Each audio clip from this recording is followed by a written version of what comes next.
మా చిరు ఉద్యోగులు 18,000 జీతం చెప్పిన మాట చేయమంటే నన్ను గోసుక తింటారా పైసలు లేవంటారు.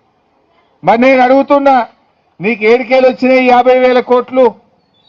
నీ ఫ్యూచర్ సిటీకి నీ భూముల కాడికి 6 లైన్ రోడ్లు వేస్తావు, జిహెచ్ఎంసీలో 10,000 కోట్లతో టెండర్లు పిలుస్తావు, ఇరిగేషన్లో 10,000 కోట్లతో టెండర్లు పిలుస్తావు, హెచ్ఎండిఏలో 10,000 కోట్లతో టెండర్లు పిలుస్తావు, జిహెచ్ఎంసీలో 6,000 కోట్లతో టెండర్లు పిలుస్తావు.